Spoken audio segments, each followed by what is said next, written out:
Cancer is an extraordinary thing to come into your life. I don't care if it's, a little place on your nose that has to be frozen quickly in the doctor's office, or if it's an invasive and terrible cancer. It doesn't matter. It throws everything else into a deep background, and it becomes the most pressing thing in your life. Dane took over a lot of the everyday things. That being the case, I was barely able to dress myself. To braid the girl's hair would have been a heroic act on some days. And so for him to come in and take over some of those things, it allowed our family to kind of continue to stagger forward under the weight of the cancer. Have you ever wondered who would play you in a movie? Matthew Teague, our guest today, no longer has to wonder. Matt's wife, Nicole, was diagnosed with ovarian cancer at the age of 34 while they were raising 2 daughters in Fairhope, Alabama. Matt wrote about their journey and about a close friend who upended his own life for more than a year to help them cope. Matt's article was first published in Esquire magazine in 2015, and now that story has been made into a star-studded movie, Our Friend, which released in January of 2021. This is The Cancering Show. Cancer is just something that we all have to recognize, acknowledge, cope with, live with, struggle with, rage upon, crush, and even thrive with. This show is more than knowing and fighting or beating cancer. It's more than just relaying science, hope, and technology. Together, our purpose is to demystify cancer, take away as much fear out of the diagnosis, treatment, and process as we can, defeat its grip on our lives. This is The Cancering Show.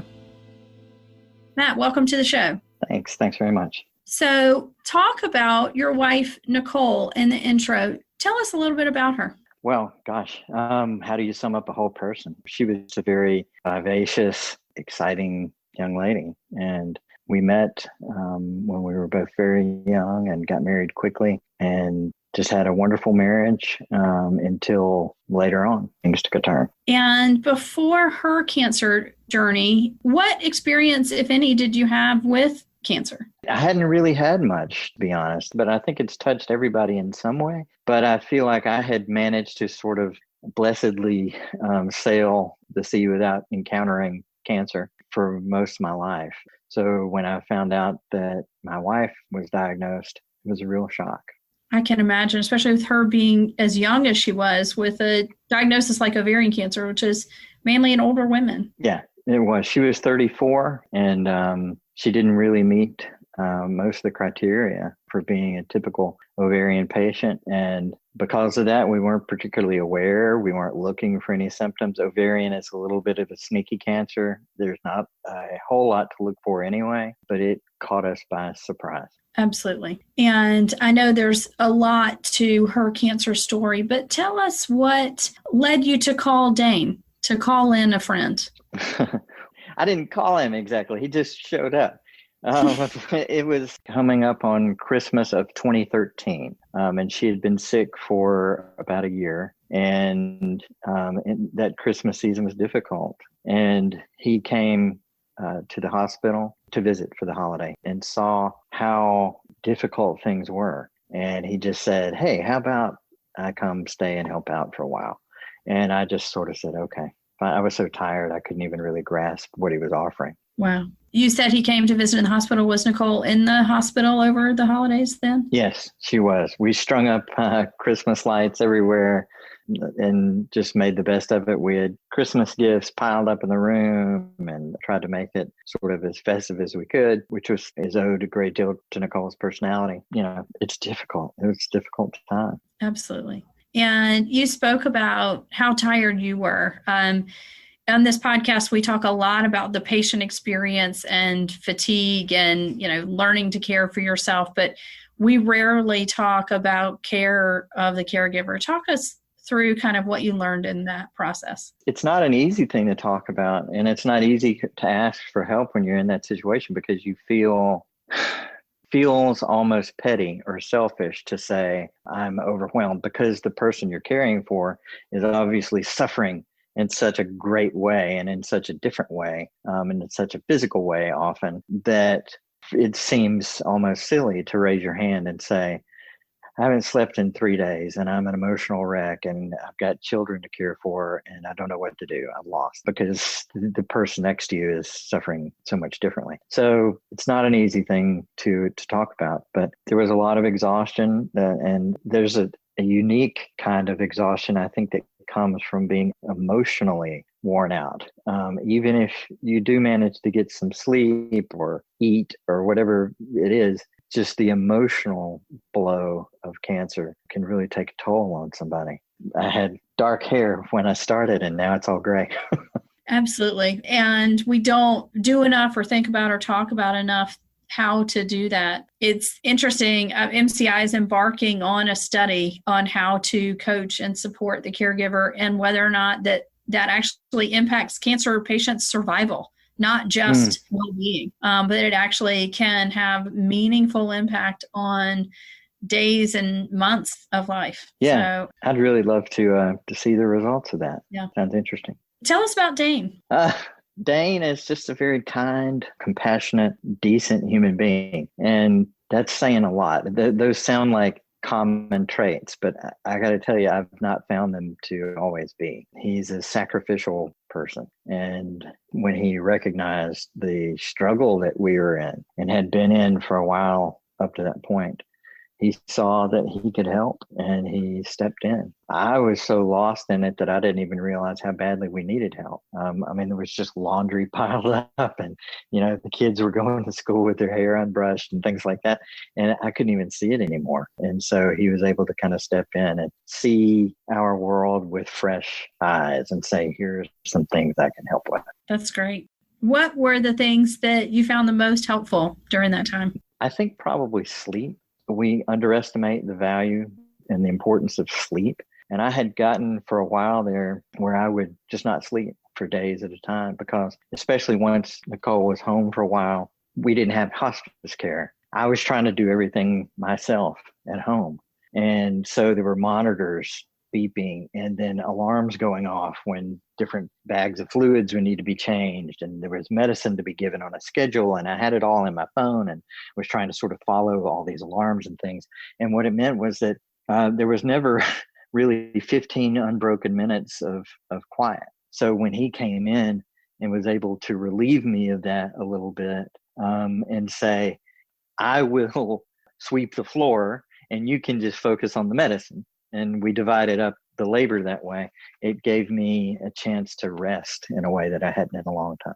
Right. I know when things get busy with young kids, you end up staying up doing laundry or cleaning the house because there's never time to do that. And you just can't do all those things when you're doing care and be a 24-hour nurse. It's an important thing that we also haven't talked a lot about in the podcast space, but unfortunately, healthcare, medical care in this day and age does lead a lot of family members to get a full nursing degree, not just the medicines, but as you said, the infusions and the IV pumps for some people, stoma care or wound care that is incredibly complex and normally would 100% go to a nurse. Yeah.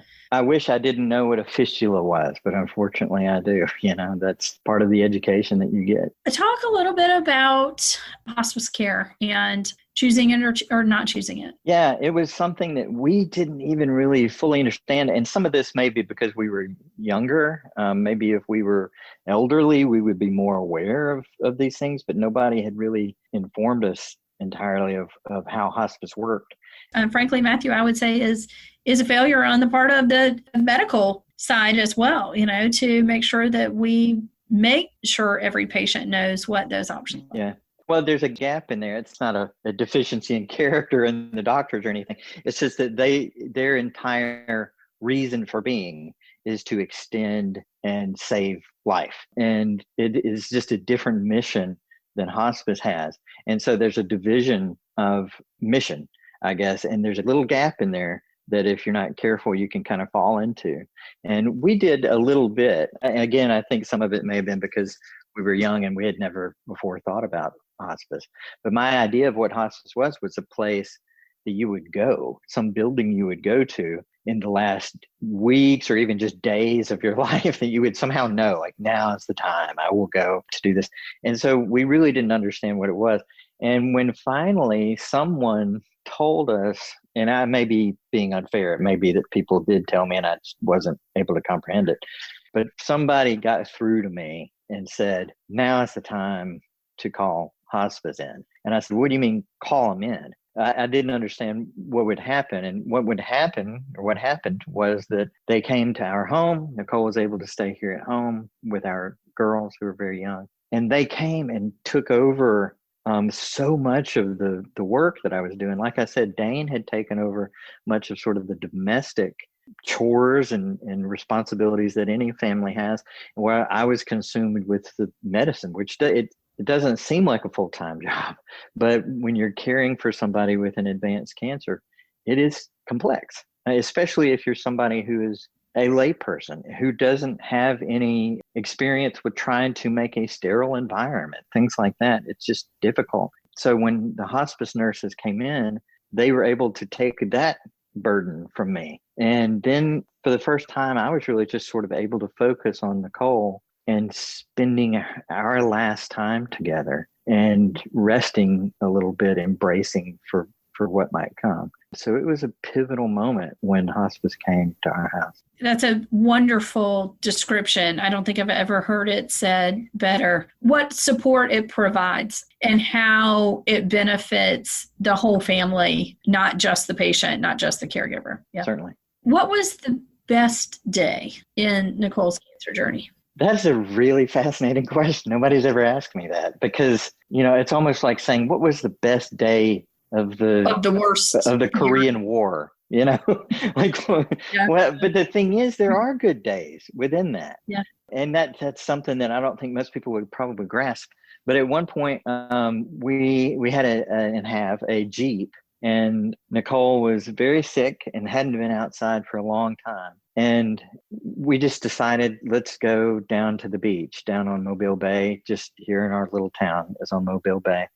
And we got in the Jeep, and she was very frail. It probably took a toll on her. It probably made her very tired, but she wanted to see the water. And we got in the Jeep and went down to the beach and drove even off road a little bit into some woods and out onto the beach and just looked out at the water. And it was just a really beautiful moment. And she didn't last a lot longer than that. And so I'm so grateful that we did that. That's wonderful. What was the worst day? You would think the worst day would be the last day, but that is not the case. That is the way cancer insults and abuses and just wears you down, so that in the end, the last day is a relief in a lot of ways, to be honest. The worst day was the day that we told our girls that her case was terminal. And we struggled with that. That weighed on me for over a year and a half. And our oncologist, Michael Finan, Dr. Finan there, worked with us on that and was willing to have conversations that doctors don't always necessarily want to have. Like, how much time has she got? Things like that, because he knew we were trying to do things in order. And the order involved, when do we tell the girls that she has cancer? And then when do we tell them she's going to die? And that conversation, I don't know that I've fully recovered from it in the years since. I don't know that I've even recovered from the imagination of it. I have 2 little girls myself. Yeah, that was the worst day. This never happened before on the podcast. Okay, I have Kleenex. It's gonna be okay. Okay, talk a little bit about how Dane coming and being part of the family really, really enhanced your ability to care for Nicole. He took over a lot of the everyday things. Cancer is an extraordinary thing to come into your life.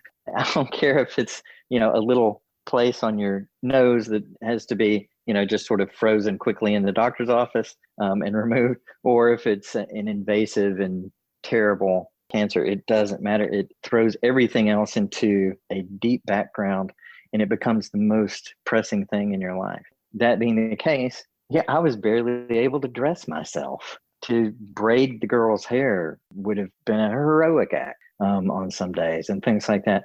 And so for him to come in and take over some of those things, it allowed our family to kind of continue to stagger forward under the weight of the cancer. I think there's so much we can't even estimate about what that adds to a family, to have another person there who's ready, willing, and able. And to bring a sense of humor.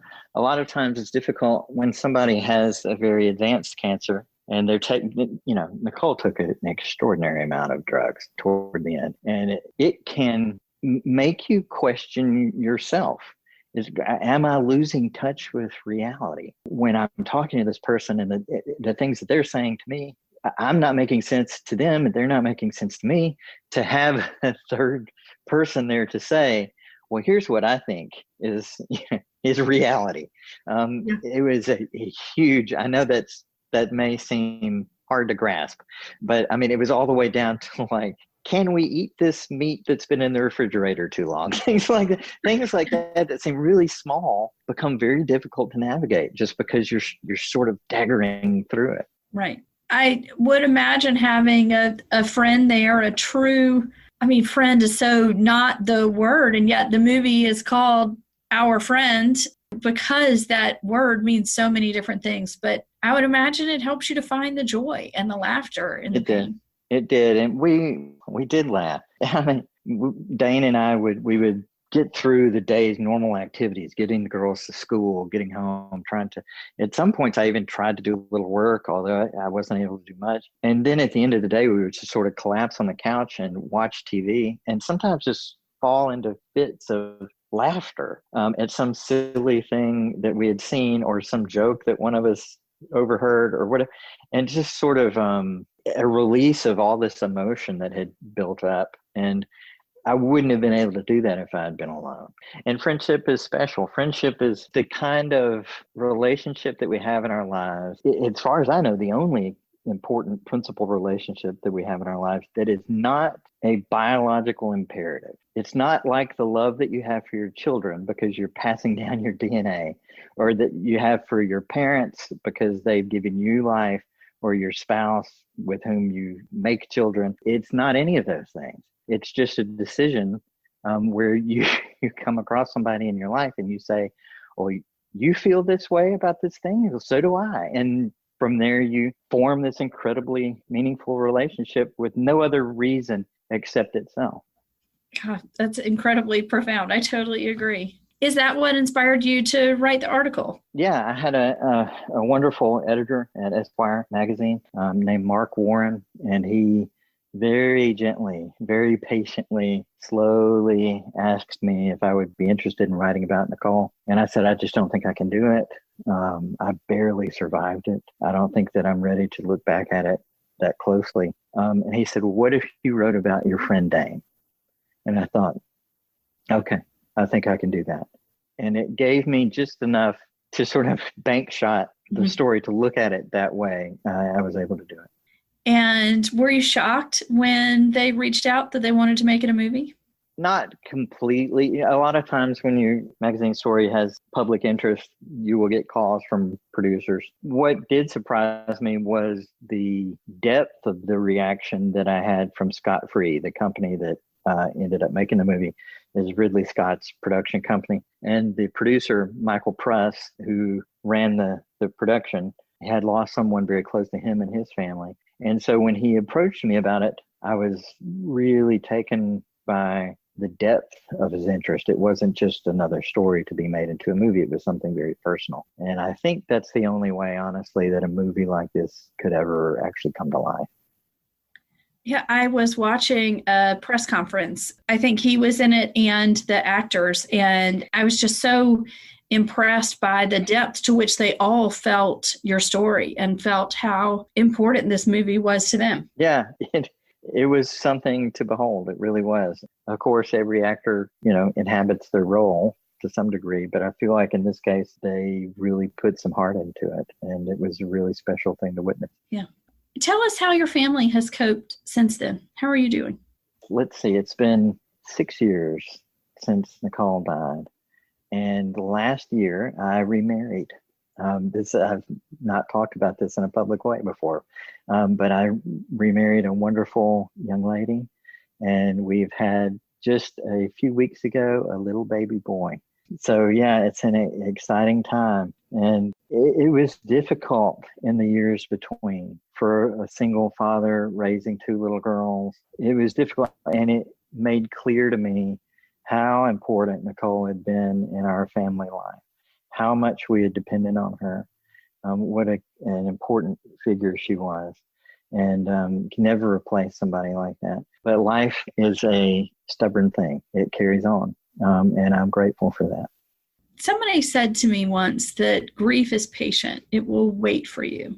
Given all the busyness of life and all the things that you guys went through before, during, and after, when do you feel like was the time that you had to grieve, the times that you had to put it on the shelf and the times that you had to grieve? Well, grief is an unpredictable animal. It really is. It will pounce on you when you're not expecting it, and it will also sort of curl up with you sometimes, be your friend almost in a way. It can be a comfort. But what I found was that my grief started really from the diagnosis, and then more so when we found out it was terminal. I was already grieving her loss, and the girls and I saw a family counselor who sort of helped us with that.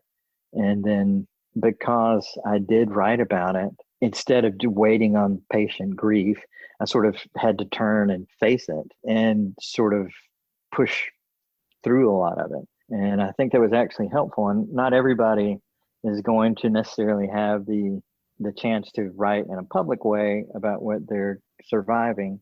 I think everyone could benefit from putting down their thoughts, even if it's just a journal, because it helps you to move through it.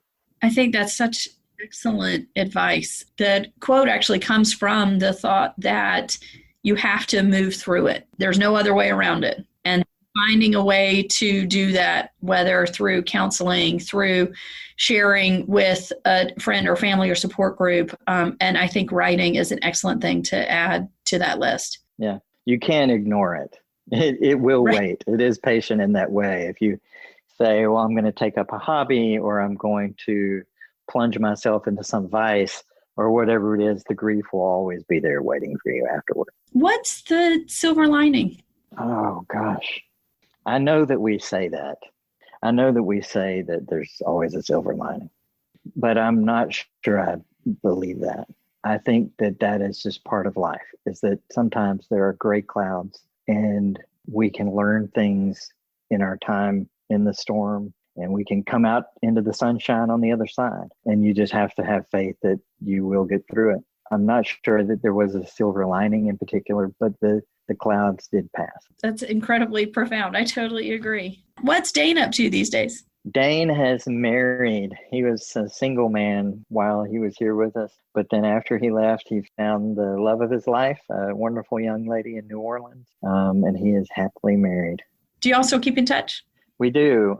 He was actually a groomsman at my wedding, and we still talk regularly. We're both busy with our respective lives, and that's the way life works. But yeah, we talk regularly. Matt, can you tell our listeners a little bit more about the movie? Yeah, the movie was shot, I'm very proud of this, but the movie was shot here in town, our hometown in Fairhope, Alabama. And the movie is out now, available for streaming, and I hope people find something valuable in it. Matt, thank you so much again for joining us on the Cancer Ring podcast. Hands down, this is the most powerful episode that we've done. Oh, gosh. Well, thank you.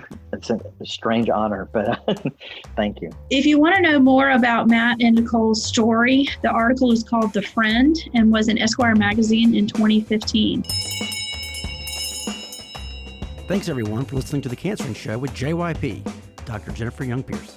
Please subscribe, rate, and review this show on iTunes and anywhere else you listen to your favorite podcasts. Want us to deliver The Cancer Ring Show to your email inbox? Contact us at cancerring.com, and we can make sure you never miss an episode. We would love to know what you think about the show, or if you have any suggestions on topics you would like to hear.